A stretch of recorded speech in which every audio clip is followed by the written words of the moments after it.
ឯកឧត្តមចៃបរិនអ្នកតំណាងរាស្ត្រមណ្ឌលខេត្តត្បូងឃ្មុំនិងជាប្រធានគណៈកម្មការច្បាប់បទបញ្ជានិងនីតិវិធីនៃគណៈបកខេត្តបានអញ្ជើញជាអធិបតីនៅក្នុងពិធីផ្សព្វផ្សាយនីតិវិធីនៃការពិនិត្យបញ្ជីឈ្មោះនិងការចុះឈ្មោះបោះឆ្នោតឆ្នាំ2022សម្រាប់បោះឆ្នោតជ្រើសតាំងតំណាងរាស្ត្រនីតិកាលទី7នៃរដ្ឋសភាដល់ភ្នាក់ងារសង្កេតការគណៈបកយុវជនមេភូមិក្រុមប្រឹក្សាឃុំមន្ត្រីគណៈបកស្រុកនៅក្នុងមូលដ្ឋានស្រុកមេមត់នៅថ្ងៃអាទិត្យទី7ខែសីហាឆ្នាំ2022ឯកឧត្តមចៃបរិនបានកោតសរសើរនិងអរគុណទៅដល់អាជ្ញាធរដែនដីនៅក្នុងមូលដ្ឋានស្រុកមេមត់ទាំងអស់ដែលបានខិតខំប្រឹងប្រែងយកចិត្តទុកដាក់ដោះស្រាយនៅបញ្ហាប្រឈមនិងបម្រើសេវាកម្មសាធារណៈជូនបងប្អូនប្រជាពលរដ្ឋនៅក្នុងមូលដ្ឋាន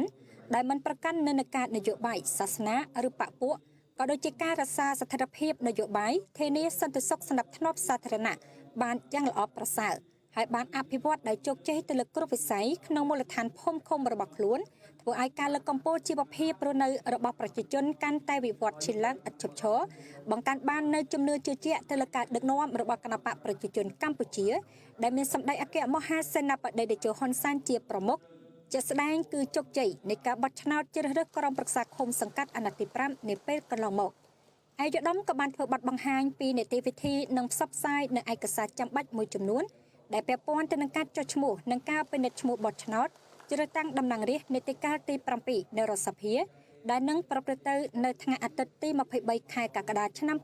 2023ជូនទៅដល់សមាជិកសមាជិកាចូលរួមទាំងអស់បានយល់ដឹងអំពីច្បាប់និងបទបញ្ជានីតិវិធីនានារបស់គណៈកម្មាធិការជាតិរៀបចំការបោះឆ្នោតដើម្បីមានមូលដ្ឋានយកទៅអនុវត្តតាមភារកិច្ចរបស់ខ្លួនឲ្យបានកាន់តែប្រសើរឡើងថែមទៀតឯកឧត្តមក៏បានរំលឹកទៅដល់ភ្នាក់ងារសង្កេតការគណៈបកយុវជនមេភូមិក្រុមប្រឹក្សាឃុំមន្ត្រីគណៈបកស្រុកនៅក្នុងមូលដ្ឋានស្រុកមេមត់ទាំងអស់ត្រូវរួមសាមគ្គីជាធ្លុងមួយសហការគ្នាអនុវត្តតាមប្រតិទិនជូនទៅដល់បងប្អូនប្រជាពលរដ្ឋដែលមិនទាន់បានចុះឈ្មោះក្នុងបញ្ជីបោះឆ្នោតឆ្នាំ2022ដូចជាអ្នកទើបតែផ្លាប់ប្ដូរទីលំនៅអ្នកទើបនឹងត្រឡប់ពីចំណាក់ស្រុកអ្នកគ្មានអត្តសញ្ញាណប័ណ្ណសញ្ជាតិខ្មែរអ្នកដែលកើតមុនឬក៏ត្រឹមថ្ងៃទី24ខែកក្កដាឆ្នាំ2005អ្នកទើបគ្រប់អាយុ18ឆ្នាំឲ្យបានទៅចុះឈ្មោះគ្រប់គ្នាក្នុងកំឡុងពេលនៃការរៀបចំបញ្ជីបោះឆ្នោតថ្មីឆ្នាំ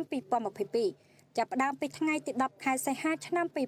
2022រហូតដល់ថ្ងៃទី21ខែកុម្ភៈឆ្នាំ2023ជាពិសេសការត្រួតពិនិត្យបញ្ជីឈ្មោះនិងចុះឈ្មោះបោះឆ្នោត